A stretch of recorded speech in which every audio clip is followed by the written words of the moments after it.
Good morning, this is Jerome. May I help you? Bakit ang tagal niyo sumagot? Kanina ako tawag ng tawag sa inyo. Okay. So, may inform ko lamang po si ma'am, hindi lamang po ikaw ang subscriber, ma'am, dito sa Pilipinas. Ganun ba? Okay? Pwede pong magtanong?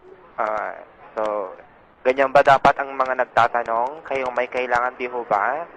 Ganyan ba dapat ang boses sa mga nagtatanong, ma'am? Pwede pong magtanong, sir? Kaya ayusin ang boses, hindi ganyan. Akala mo kung sino ka. Galit ka ba? Yes. Ay, hindi na ako magtatanong sa iyo kung galit ka. Pues, huwag kang tumawag dito. Ano ka, Hiller? Ano, tumbahan ko na inimbahin ka ron.